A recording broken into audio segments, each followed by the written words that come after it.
En nuestra última sesión juntos estudiamos en cuanto a la gran muchedumbre y también en cuanto a la apertura del séptimo sello.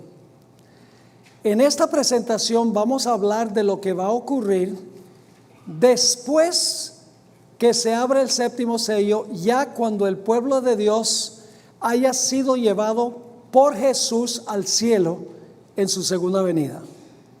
Pero vamos a orar primero para que el Señor nos bendiga en nuestro estudio. Querido Padre, gracias te damos por el privilegio de llamarte Padre. El Padre ejemplar, el Padre que quiere lo mejor para nosotros. El Padre a quien podremos acompañar muy pronto en el reino celestial. Anhelamos que llegue ese día, pero mientras tanto tenemos que transitar en este mundo. Gracias por tu palabra que nos da el camino a seguir para llegar a nuestro destino. Pedimos tu compañía al estudiar este tema. Acompáñanos por medio de tu Santo Espíritu. Te lo imploramos en el nombre de Jesús. Amén. Vamos a comenzar recordando lo que estudiamos en cuanto al séptimo sello.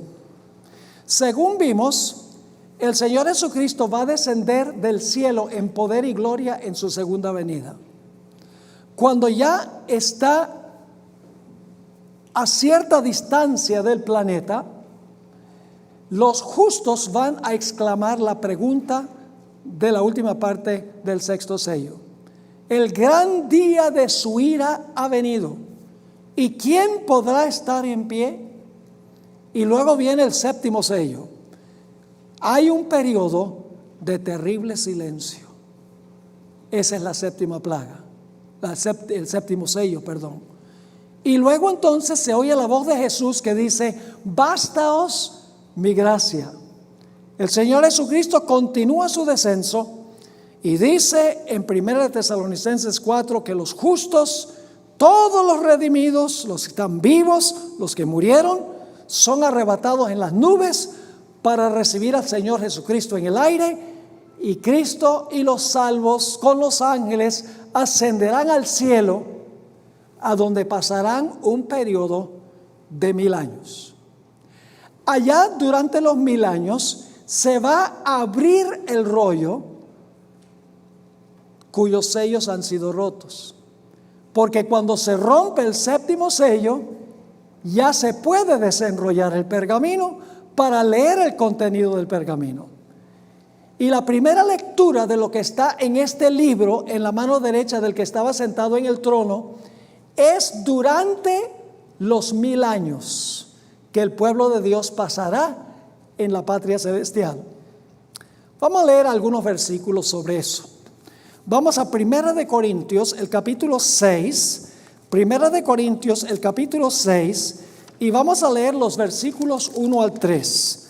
1 de Corintios 1 y 6, y el versículo 1 hasta el versículo 3. Dice allí el apóstol Pablo, escribiéndole a la iglesia de Corinto: ¿osa alguno de vosotros, teniendo algo con otro, ir a juicio delante de los injustos y no delante de los santos? Es decir, ¿por qué como cristianos vamos a llevar nuestras cosas para resolverlas en los tribunales del mundo? Luego dice en el versículo 2: ¿o no sabéis que los santos han de juzgar a quién? ¿Al mundo? Y si el mundo ha de ser juzgado por vosotros, ¿sois indignos de juzgar cosas muy pequeñas? No solamente los santos van a juzgar al mundo. El versículo 3 dice: ¿o no sabéis que hemos de juzgar a quiénes? A los ángeles. ¿Cuánto más las cosas de este siglo? Estos versículos dicen que los santos, que se refiere a los que se van a salvar, los que van a ir al cielo con Jesús, dice que van a juzgar al mundo, es decir, a los mundanos, a los impíos, y van a juzgar a los ángeles. No puede ser los ángeles fieles, porque los ángeles fieles no necesitan juicio. Van a juzgar a Satanás y a sus ángeles en el cielo durante un periodo de 1000 años. Se va a abrir ese rollo que contiene toda la historia de la raza humana como vamos a ver. No falta ni un solo detalle de ninguna persona que haya vivido en la historia del planeta.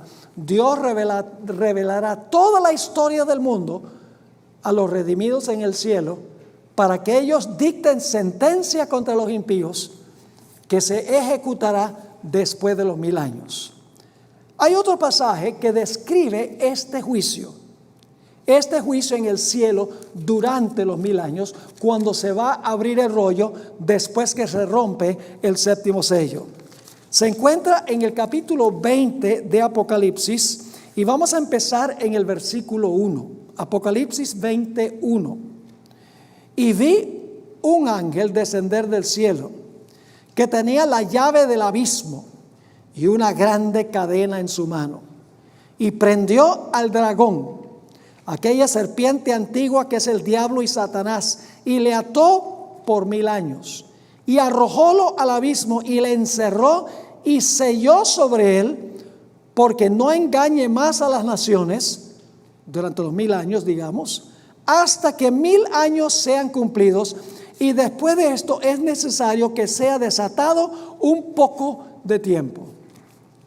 Y luego noten el versículo 4. Quiero que capten lo que estamos tratando aquí. Desciende un ángel del cielo después de la segunda venida, ata a Satanás en este mundo por un periodo de 1000 años. Después de los 1000 años, Satanás será desatado por un corto tiempo. Ahora, ¿qué van a hacer los justos durante los 1000 años mientras Satanás está atado? El versículo 4 del capítulo 20 lo dice: y vi tronos, y se sentaron sobre ellos, y les fue dado ¿qué cosa? Juicio. Algunas versiones dicen, les fue dada la facultad de juzgar. Es decir, los que están sentados en tronos, se les da la facultad de juzgar.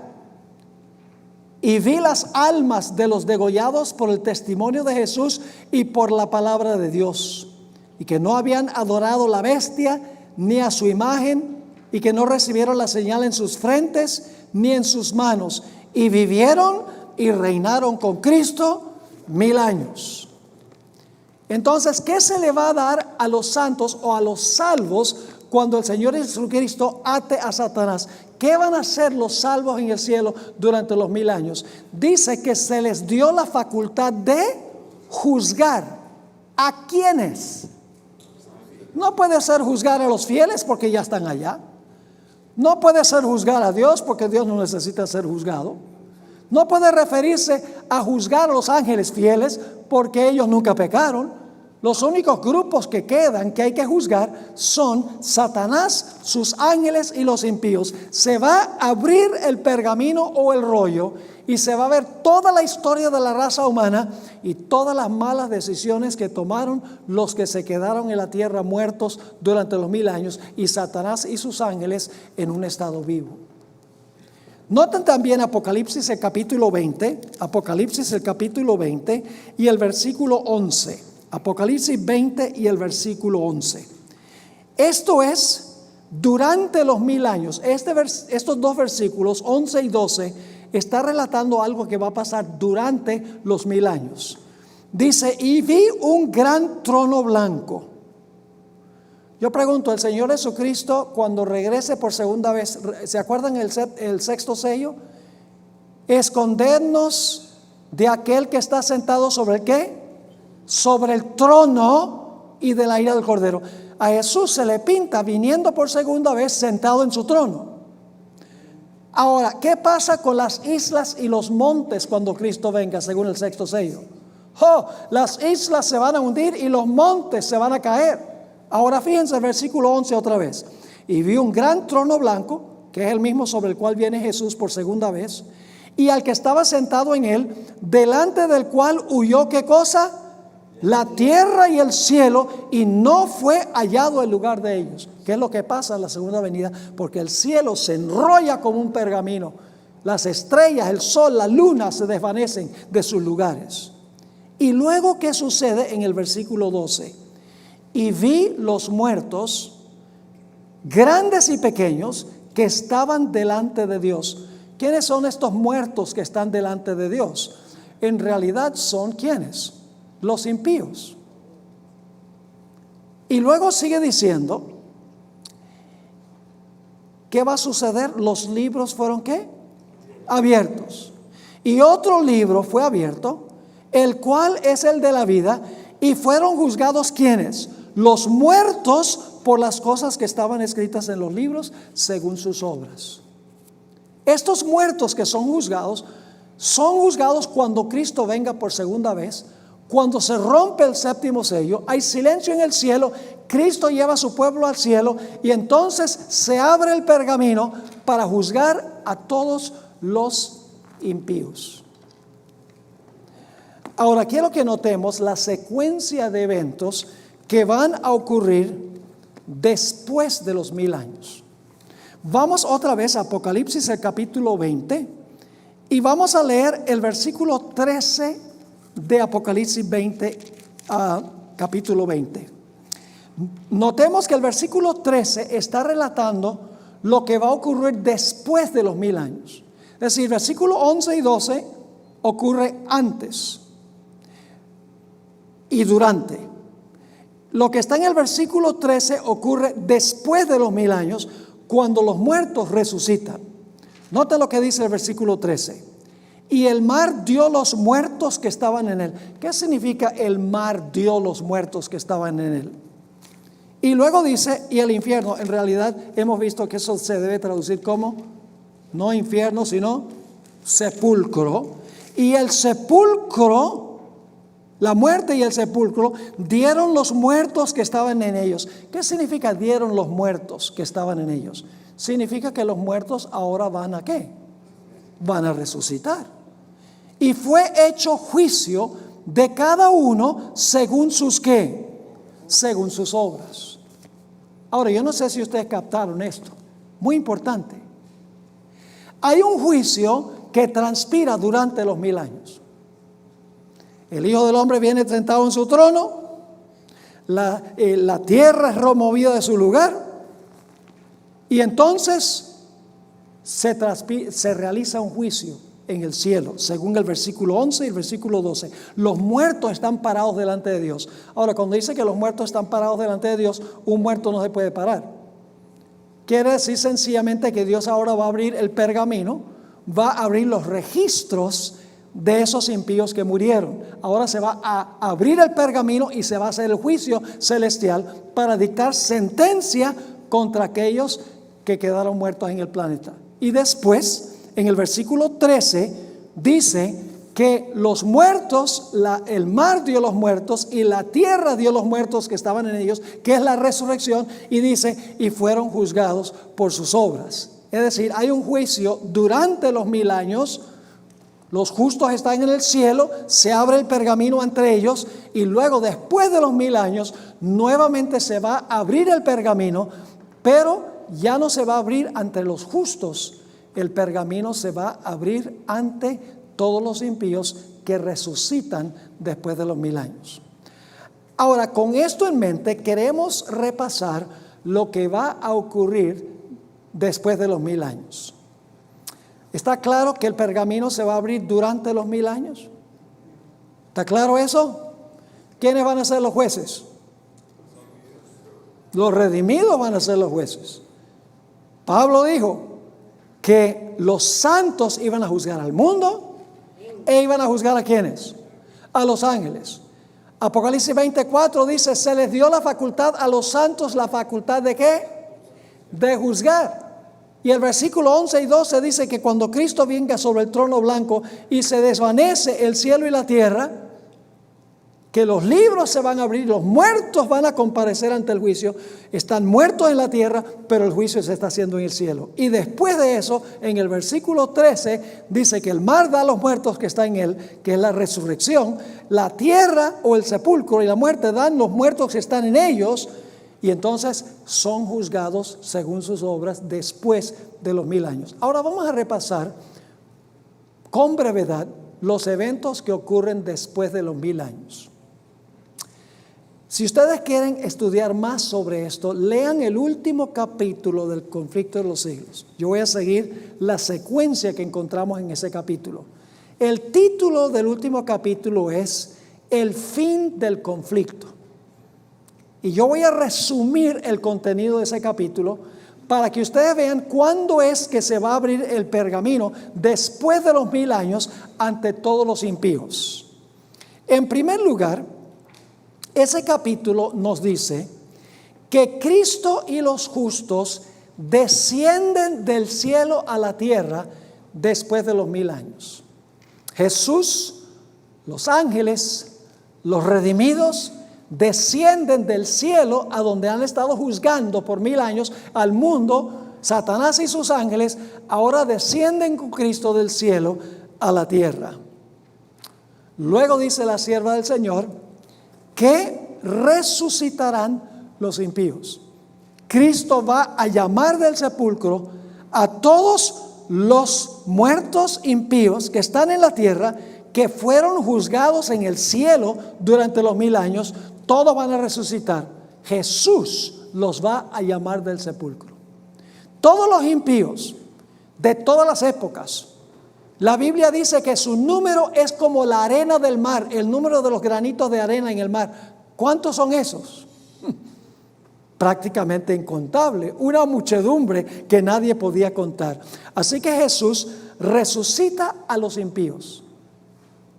Y eso es lo que significa que Satanás ahora es atado.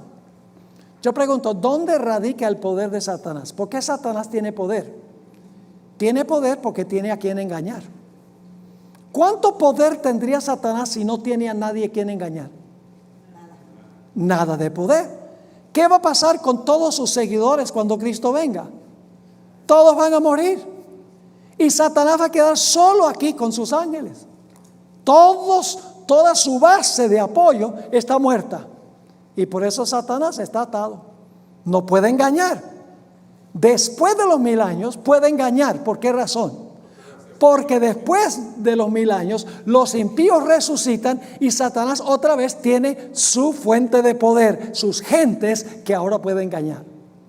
Por eso Apocalipsis 25 dice: el resto de los muertos no tornaron a vivir hasta que se cumplieron los 1000 años. Los justos resucitan antes de los 1000 años en la segunda venida. Los impíos resucitan después de los 1000 años. Hay dos resurrecciones divididas por un periodo de 1000 años. Así que Jesús resucita a todos los impíos para que presencien toda la segunda venida de Jesús. Y eso es lo que dice Apocalipsis 20:13. El mar da a los muertos que están en él. El sepulcro y la muerte dan los muertos que están en él. Y ahora todos los impíos están vivos. Luego el capítulo dice que los pies de Jesús descansarán sobre el monte de los olivos, al oriente de Jerusalén. Y ustedes pueden leer esto en la Biblia, en Zacarías 14 y el versículo 4 y 5 nos describe cómo los pies de Jesús van a descansar sobre el monte de los olivos, a donde él tanto sufrió, porque el Getsemaní queda en esa región, y el monte de los olivos se va a partir en dos, en una gigantesca llanura. Y el propósito de esa llanura es para que descienda en la llanura la santa ciudad, la nueva Jerusalén. Así que ahora desciende la nueva Jerusalén en ese gigantesco valle que ha sido abierto por los pies de Jesús, que han roto el monte de los olivos. Jesús y los justos entonces entran en la ciudad.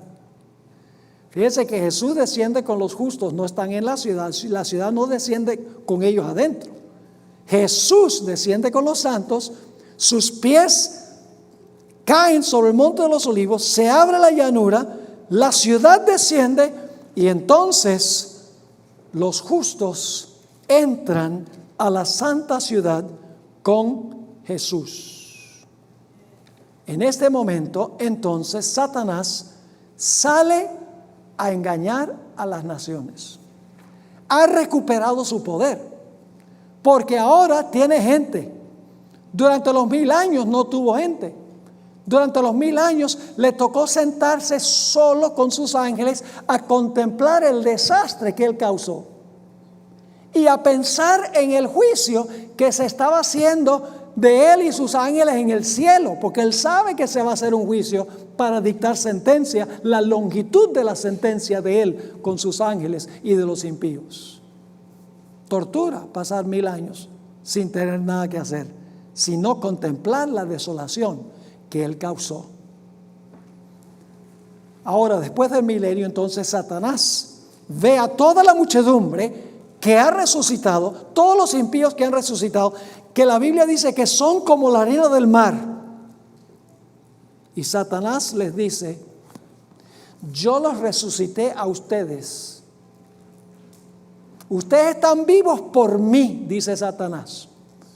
Si no fuera por mi persona, todos ustedes estarían muertos todavía. Y luego Satanás dice a las muchedumbres, en un momento voy a leer los textos bíblicos, porque lo que dice la hermana White, todo está fundado en lo que dice la Escritura. Satanás dice: miren el número de personas que nosotros tenemos aquí afuera. Somos muchos más los que estamos afuera que los que están adentro. Es más, le dice Satanás a las muchedumbres, esa gente que está dentro de la ciudad son unos usurpadores. Esa ciudad nos pertenece a nosotros. Pero ellos se tomaron esa ciudad. Y fíjense, somos muchísimos. Somos como la arena del mar. Somos más que los que están adentro. Así que nosotros podemos vencer a esa ciudad. Y la Biblia nos dice que se van a comer el cuento. Los impíos se van a comer el cuento. Y la sierva de Dios dice que ahora preparan poderosos armamentos de guerra. Ahora, en las plagas y en la segunda venida, toda la infraestructura mundial se destruyó. Todo cayó. Las ciudades cayeron, los edificios cayeron. No hay absolutamente ninguna infraestructura. Pero según parece, el Espíritu de Profecía dice que van a fabricar poderosas armas de guerra. Para eso tienen que reconstruir la infraestructura para poder crear esas armas. Eso va a tomar tiempo. Es decir, la preparación para la guerra, para atacar la ciudad, no va a tomar mediodía, ni un día, ni meses. Probablemente va a tomar años en prepararse para atacar la santa ciudad. Así que ella dice que se crean poderosas armas de guerra. Y se organizan a todos los seres fuera de la ciudad en divisiones y en compañías. Es decir, todos los que están afuera se organizan como está organizado un ejército.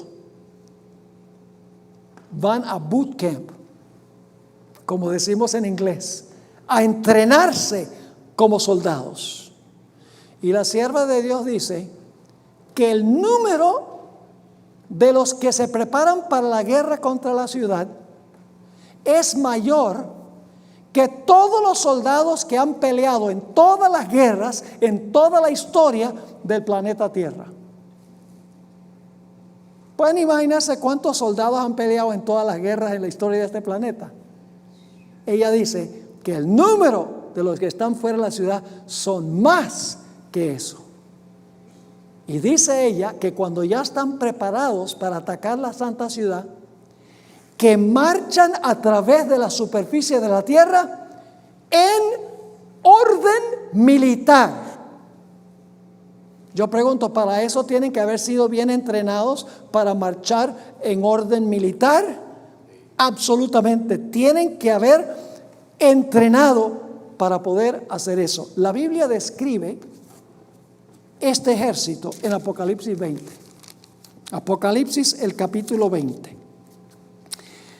Y vamos a leer el versículo 8 y el versículo 9. Y saldrá para engañar a las naciones que están sobre los 4 ángulos de la tierra, Gog y a Magog, a fin de congregarlos para la batalla, el número de los cuales es como ¿qué? Es como la arena del mar. Y subieron sobre la anchura de la tierra y circundaron el campo de los santos y la ciudad amada. ¿Cómo se llama esa ciudad amada? La Nueva Jerusalén. Y cuando están a punto de atacar la ciudad, Satanás los ha engañado para pensar que pueden prevalecer contra los que están dentro de la ciudad. Ahora se ve al Señor Jesucristo sentado en un gran trono blanco, solo, por encima de la ciudad. Todos los impíos están presenciando este evento. Y allí se realiza la coronación final de Cristo Jesús. Ya no solo como Rey de gracia, ya no solo como Rey que vino en su segunda venida para derrotar a los enemigos, sino como Rey de reyes y Señor de señores para tomar su reino por las edades eternas. Y luego, cuando todos los impíos están listos para atacar la santa ciudad, el Señor abre el rollo, el pergamino que estaba sellado con 7 sellos, en la mano derecha del que estaba sentado en el trono. Han pasado todos los eventos de la historia. Ha pasado el primero, el segundo, el tercero, el cuarto, el quinto, el sexto, séptimo sello fue la segunda venida, el silencio en el cielo. Los justos han sido llevados al cielo. Se ha abierto el rollo ante ellos, el pergamino ante ellos. Han juzgado a Satanás, a sus ángeles y a los impíos. Y ahora todos los impíos fuera de la ciudad ven abrirse ante ellos el pergamino de toda la historia de la raza humana. Si van conmigo a la página 503 del manual, ahora vamos a seguir los eventos que se mencionan aquí. La apertura del pergamino de Apocalipsis 5 tiene que ver con eventos que ocurrirán después del milenio. En ese momento, el león de la tribu de Judá desenrollará el pergamino y les revelará a los impíos las razones por las cuales se perdieron y están fuera de la santa ciudad. Es decir, cada uno va a ver la historia de su vida, las oportunidades que tuvo, el rechazo de Cristo y su sangre que lo condenó a pérdida eterna, no por capricho de Dios, sino por su elección propia. El conflicto de los siglos, página 646, Elena White describe vívidamente el gran juicio ante el trono blanco sobre el cual se sienta Jesús después del milenio. Todas las naciones estarán reunidas ante el Tribunal Supremo y el pergamino finalmente se abrirá ante todo el universo y toda lengua confesará y toda rodilla se doblará ante la supremacía del Señor Jesús. Ahora la pregunta clave es, ¿qué es lo que contiene ese pergamino? Ya lo estudiamos cuando hablamos de la visión introductoria. Ya vimos que el pergamino lo que contiene es un registro de toda la historia del planeta Tierra. Toda la historia, incluyendo las vidas de todos los justos que vivieron, de todos los impíos que vivieron, todos los engaños de Satanás, todos los engaños de los ángeles de Satanás. Toda la historia, sin faltar un solo detalle, está en ese pergamino. Quiero leerles solamente una cita que encontramos en la página 505 de su manual. Es la última cita que se encuentra en la parte de arriba de esta página. ¿Qué es lo que contiene el pergamino? El objeto central, el pergamino con 7 sellos, es un testamento. Pues eso es precisamente lo que era un documento tal en la ley romana de la época de Juan. Yo pregunto entonces, ¿qué es el pergamino que se va a abrir entre los impíos? Un testamento, el testamento de la raza humana. Sigamos. El panorama que vemos pues en la subdivisión de Apocalipsis 4:1 al 8:1, que es la serie de los 7 sellos, es el de un juzgado, a donde está a punto de abrirse un testamento. En el contexto de Apocalipsis, este testamento, por así decirlo, sería una escritura de propiedad que el hombre perdió y que ha sido redimida por Cristo el Cordero. De modo que el pergamino es un libro del destino. Abrirlo significa ¿qué cosa? Heredar el reino de Dios, pero el no abrirlo significaría ¿qué cosa?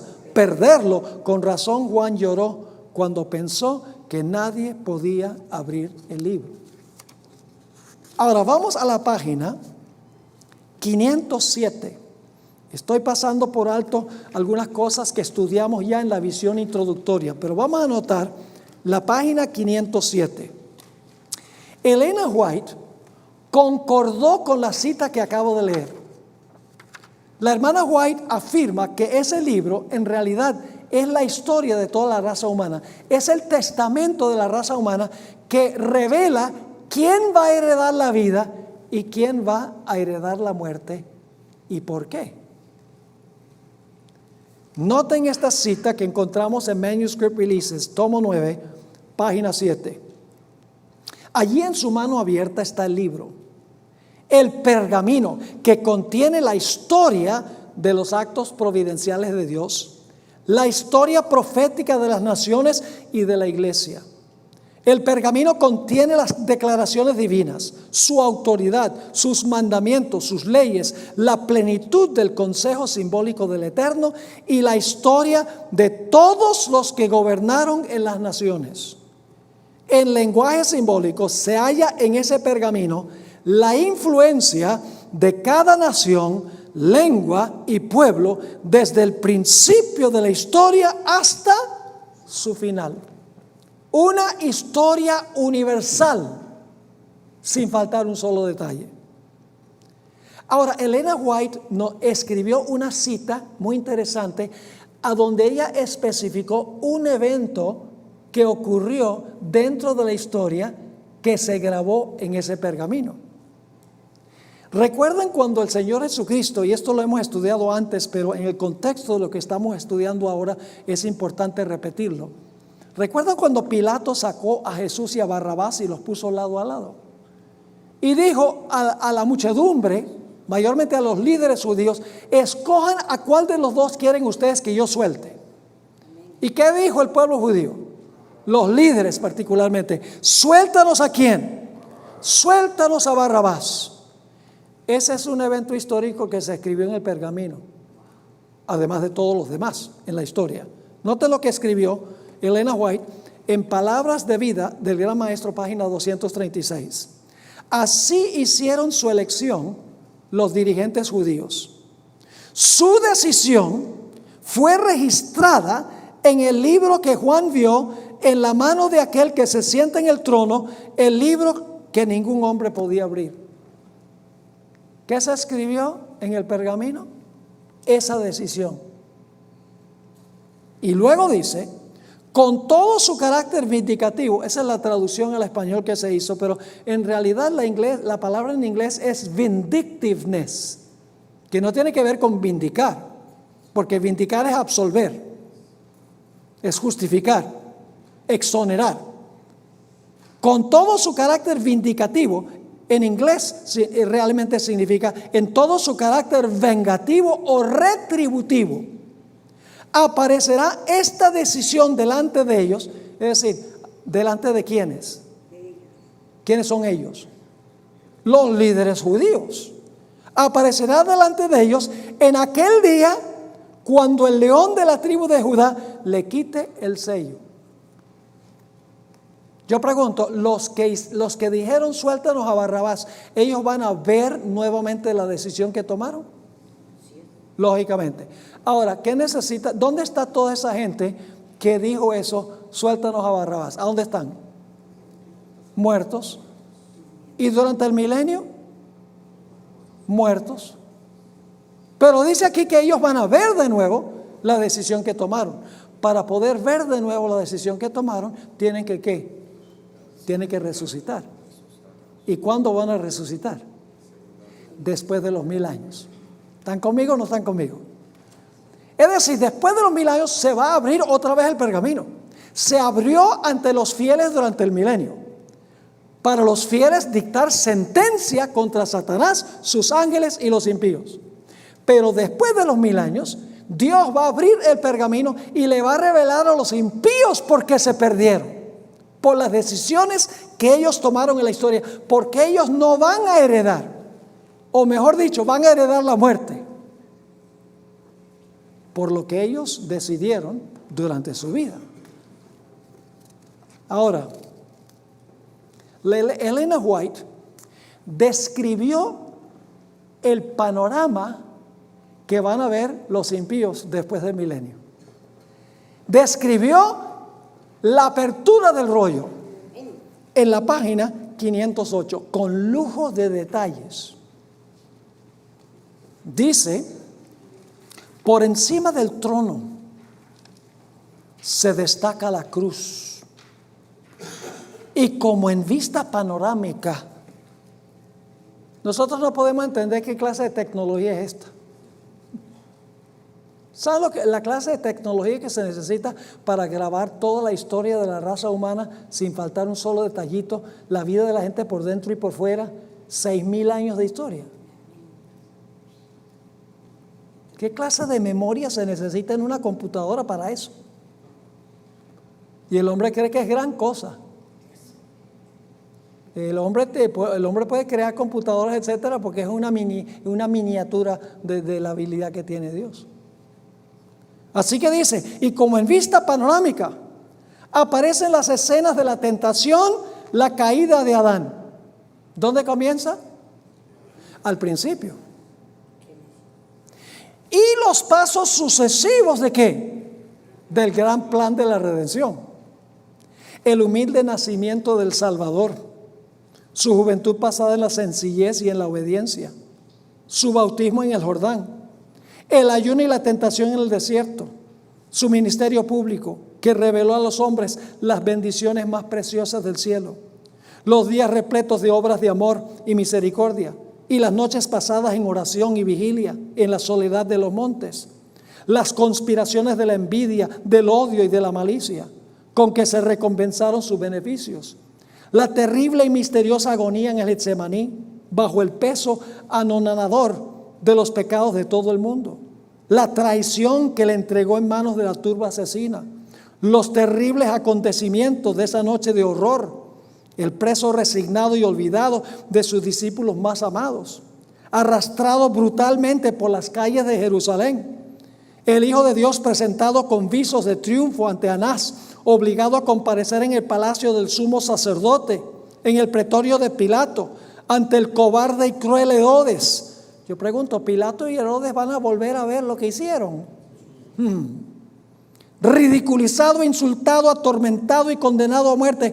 Todo eso está representado a lo vivo,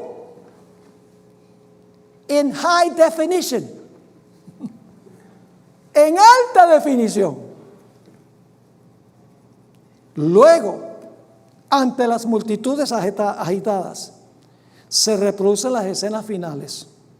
El paciente varón de dolores pisando el sendero del Calvario, el príncipe del cielo colgado de la cruz, los sacerdotes altaneros y el populacho escarnecedor ridiculizando la agonía de su muerte, la oscuridad sobrenatural, el temblor de la tierra, las rocas destrozadas y los sepulcros abiertos que señalaron el momento en que expiró el Redentor del mundo. La escena terrible se presenta ¿con qué? Con toda exactitud. Satanás y sus ángeles y sus súbditos no pueden apartar los ojos del cuadro que representa su propia obra. Cada actor recuerda el papel que desempeñó. Wow. Recuerda el papel que desempeñó, dice ella. Herodes, el que mató a los niños inocentes de Belén para hacer morir al rey de Israel. La innoble Herodías, sobre cuya conciencia pesa la sangre de Juan el Bautista. El débil Pilato, esclavo de las circunstancias. Los soldados escarnecedores, los sacerdotes y gobernantes, y la muchedumbre enloquecida que gritaba: recaiga su sangre sobre nosotros y sobre nuestros hijos. Todos contemplan la enormidad de su culpa. En vano procuran esconderse ante la divina majestad de su presencia que sobrepuja el resplandor del sol. Mientras que los redimidos echan sus coronas a los pies del Salvador exclamando: Él murió por mí. Así que comienza con Adán y Eva, todos los pasos sucesivos en el plan de la redención, toda la vida de Cristo Jesús, y entonces ahora viene la época apostólica. Entre la multitud de los rescatados están los apóstoles de Cristo, el heroico Pablo, el ardiente Pedro, el amado y amoroso Juan y sus hermanos de corazón leal, y con ellos la inmensa hueste de mártires. Mientras que fuera de los muros, con todo lo que es vil y abominable, se encuentran aquellos que los persiguieron, encarcelaron y mataron. Yo pregunto, ¿aquí es que aquí se revierte los juicios injustos de la tierra? Sí, todos los juicios injustos de los tribunales terrenales se van a cambiar. Ahí está ¿quién? Nerón, monstruo de crueldad y de vicios, y puede ver la alegría y el triunfo de aquellos a quienes torturó y cuya dolorosa angustia le proporcionó el deleite satánico. Su madre está allí para ser testigo de los resultados de su propia obra, para ver cómo los malos rasgos de carácter transmitidos a su hijo y las pasiones fomentadas y desarrolladas por la influencia y el ejemplo de ella produjeron crímenes que horrorizaron al mundo. Y luego pasa a hablar de las persecuciones del papado, tanto en su primera etapa como en su segunda etapa. Allí hay sacerdotes y prelados papistas que dijeron ser los embajadores de Cristo y que no obstante emplearon instrumentos de suplicio, calabozos y hogueras para dominar las conciencias de su pueblo. Ahí están los orgullosos pontífices. ¿Van a tener que enfrentarse los que persiguieron a los valdenses? ¿Van a tener que enfrentarse otra vez a Juan Hus dentro de la ciudad? Oh, sí. Ahí están los orgullosos pontífices que se ensalzaron por encima de Dios y que pretendieron alterar la ley del Altísimo. Aquellos así llamados padres de la iglesia tienen que rendir a Dios una cuenta de la cual bien quisieran librarse. Demasiado tarde ven que el Omnisciente es celoso de su ley y que no tendrá por inocente al culpable de violarla. Comprenden entonces que Cristo identifica sus intereses con los de su pueblo perseguido y sienten la fuerza de sus propias palabras: en cuanto lo hicisteis a uno de los más pequeños de estos mis hermanos, a mí lo hicisteis. Cuando Cristo se sienta sobre su gran trono blanco y cuando se le corona como Rey de Reyes y Señor de Señores para ocupar el trono por la eternidad, se abre el pergamino y se ve toda la historia de la raza humana. Los impíos ahora se dan cuenta que Satanás los ha engañado y que ellos merecen la sentencia que se ha dictado contra ellos. Y la sierva del Señor lo describe de una forma espectacular. Ella cita Apocalipsis 15, 3 y 4. Si van conmigo allí, Apocalipsis 15 y el versículo 3 y 4, que está hablando de los 144,000 específicamente. Dice allí, en Apocalipsis 15 y el versículo 3 y 4, y cantan el cántico de Moisés, siervo de Dios, y el cántico del Cordero, diciendo: grandes y maravillosas son tus obras, Señor Dios Todopoderoso. Justos y verdaderos son tus caminos, Rey de los santos. ¿Quién no te temerá, oh Señor, y engrandecerá tu nombre? Porque tú solo eres santo. Y ahora viene la parte clave. Por lo cual todas las naciones vendrán y adorarán delante de ti, porque tus juicios son manifestados. Se va a revelar el justo juicio de Dios. Y la sierva de Dios dice que en ese momento, después que se abre el pergamino, revelando las decisiones que tomaron los impíos, todo lo que hizo Satanás, todos se van a inclinar, inclusive Satanás y sus ángeles, y van a exclamar: justos y verdaderos son tus caminos, oh Jehová. Toda rodilla se doblará, toda lengua confesará, según Isaías el capítulo 45 y el versículo 23. Y ahora Satanás, como es Satanás, no se rinde. Ha reconocido que Dios es justo, pero ahora en este capítulo dice que Satanás se para después de haberse arrodillado y empieza a decirle a la gente: oigan, vamos, estamos todos organizados con nuestras armas, son pocos adentro, nosotros somos muchos, ataquemos la ciudad. ¿Sabe que hay esta tradición en la iglesia adventista que los impíos mueren atacando la ciudad? Los impíos nunca atacan la ciudad. Se preparan para atacar la ciudad, rodean la ciudad, crean armamentos de guerra, marchan con precisión militar para circundar la ciudad, pero nunca atacan la ciudad. Ezequiel el capítulo 28, los primeros 10 versículos, dice que los impíos ahora no están airados con los que están adentro, sino con Satanás. Porque han visto que están perdidos porque escucharon a Satanás en vez de escuchar la palabra de Dios. Ahora su ira, que antes estaba enfocada hacia los que estaban en la ciudad, quería que todos atacaran la ciudad para tomarla. Ahora no hay un solo impío con él. Se voltean y le dicen: tú decías que esa gente adentro son los malos y que esa ciudad es nuestra. Pero ahora Dios ha revelado en el pergamino, por encima de la ciudad, que nosotros estamos perdidos por nuestra propia culpa y porque tú y tus ángeles nos engañaron. Y dice en el conflicto de los siglos y en Ezequiel 28 que los impíos se lanzarán con furia contra Satanás y sus ángeles. Es decir, los impíos no atacan la ciudad. Los impíos atacan a Satanás y a sus ángeles.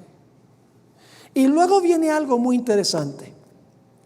Dice en Apocalipsis, el capítulo 20, que luego descendió fuego del cielo y consumió a Satanás, a sus ángeles y a los impíos. Ahora escuchen bien. El tiempo después de los 1000 años va a ser mucho más largo de lo que nosotros hemos pensado. Por mucho tiempo yo pensaba, bueno, después del milenio los impíos van a resucitar, Satanás se mete en medio de ellos y en cuestión de poquito tiempo ya atacan la ciudad. Pero en realidad, al estudiar el último capítulo del conflicto de los siglos y el capítulo 20 de Apocalipsis, en realidad el tiempo después va a ser un tiempo considerable. Le va a tomar a los justos 1000 años para ver todo lo que está en el pergamino. ¿Sí o no? ¿Cómo no? Además de eso, tienen que crear armas de guerra en una infraestructura que ha sido completamente destruida. Millones de soldados tienen que ser entrenados para marchar con precisión militar. Va a durar mucho más tiempo. Cada uno será castigado conforme a sus obras. Yo pregunto, si un individuo que se comió un semáforo en rojo va ante un juez,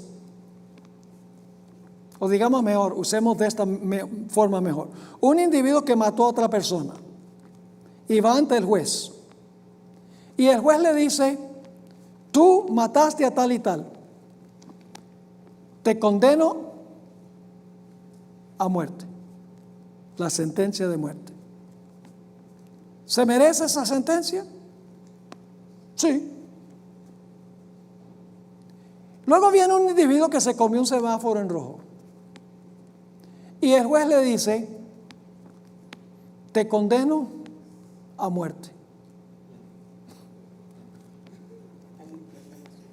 ¿Qué dirían ustedes del juez? Ese juez no es justo, porque el castigo no es conforme a las obras. ¿Ustedes creen que todos los impíos se van a quemar todos ahí al mismo, así rapidito? No, señor. El conflicto de los siglos y primeros escritos dice que algunos impíos se extinguirán rápidamente. Otros sufrirán por muchos días. Sufren el castigo por los pecados que ellos cometieron. Si hubieran aceptado a Jesús, no hubieran tenido que pagar nada porque Él pagó. Pero cuando no aceptaron el pago que hizo Él, entonces ellos tienen que pagar. Algunos impíos sufrirán por muchos días. Y la sierva de Dios dice que después que se apague el último impío, que sufre por muchos días, Satanás continuará viviendo por mucho tiempo. Es decir, el lago de fuego va a durar mucho más tiempo que lo que nosotros generalmente pensamos. Y la gente dice: entonces Dios es salvaje. No, Dios no es salvaje. Dios castiga conforme a su justicia. El delito determina el castigo. Yo pregunto, ¿ustedes creen que sería justo que Dios castigara a Satanás con el mismo castigo que una persona que rechazó a Jesús pero no le hizo mal a nadie? Eso no sería justicia, en ningún sentido de la palabra. Ahora, ¿cuánto tiempo va a sufrir Satanás? Yo no le puedo decir cuánto tiempo va a sufrir Satanás. Pero déjenme darles una clave para que sepan que va a ser bastante largo. Cada impío morirá por los pecados que él o ella cometieron, solo por sus propios pecados. Pero ¿recuerdan ustedes la ceremonia del macho cabrío Azazel? Todos los pecados que habían entrado al santuario, de los que fueron perdonados de los justos, eran colocados sobre la cabeza del macho cabrío Azazel, que es símbolo de ¿qué? De Satanás. Es decir, Satanás no solo va a sufrir por los pecados de él, que son muchos, sino por todos los pecados de los justos que entraron por la sangre de Cristo al santuario. Ahora, si un impío va a sufrir muchos días por sus propios pecados, ¿cuánto tiempo va a sufrir Satanás por los de él y por todos los redimidos? Dejo que ustedes hagan los cálculos. No sabemos el tiempo, pero será mucho más tiempo de lo que nosotros generalmente pensamos. Pero luego los impíos se apagarán, Satanás y sus ángeles dejarán de existir. La Biblia dice que serán reducidos a cenizas. Es decir, el fuego no se va a apagar, pero se van a apagar los impíos. El fuego es eterno, porque el fuego es la gloria de Dios. Y la gloria de Dios es eterna. Escuchen bien, cuando la Biblia habla de que los impíos van a ser destruidos con fuego eterno, el fuego es eterno, pero no es eterno lo que el fuego consume. Sodoma y Gomorra fueron destruidos con fuego eterno, pero el fuego se apagó. Y déjeme explicar qué significa eso. Que el fuego se apagó, dicen ustedes. No, el fuego no se apagó. Lo que se apagó fue lo que el fuego consumió. Yo pregunto, ¿quiénes son los que van a poder vivir en medio del fuego? De un fuego consumidor, que es Dios. La gloria de Dios es un fuego consumidor. ¿Quiénes son los que van a vivir en medio del fuego consumidor? ¿Los malos? No. Isaías 33 dice que los justos van a vivir en medio del fuego consumidor y el fuego no los va a consumir porque tienen un carácter a prueba de fuego. Pero ¿qué va a pasar con los impíos? El fuego los va a consumir. Ezequiel 28, 18 y 19 dice que Satanás se volverá cenizas y para siempre dejará de ser. Malaquías 4 dice que no quedará ni raíz ni rama. Serán cenizas bajo las plantas de los pies del pueblo de Dios. Y entonces Dios hará un cielo nuevo y una tierra nueva a donde habita la justicia. Y ocurrirá lo que dice Apocalipsis el capítulo 21. Y ustedes conocen esto y anhelamos que llegue este momento, mis hermanos y hermanas. Anhelamos que llegue este momento. Apocalipsis 21 y el versículo 3. Y oí una gran voz del cielo que decía: he aquí el tabernáculo de Dios con los hombres, y morará con ellos, y ellos serán su pueblo, y el mismo Dios será su Dios con ellos. Y limpiará Dios toda lágrima de los ojos de ellos. Y la muerte no será más, y no habrá más llanto, ni clamor, ni dolor, porque las primeras cosas son pasadas. Y el que estaba sentado en el trono dijo: he aquí yo hago nuevas todas las cosas. Y me dijo: escribe, porque estas palabras son fieles y verdaderas. Y entonces no se levantará más nunca el pecado. ¿Qué persona en su sano juicio va a querer experimentar otra vez con el pecado, habiendo visto lo que contiene el rollo, las consecuencias del pecado? Nadie va a querer otra vez contrariar la voluntad de Dios.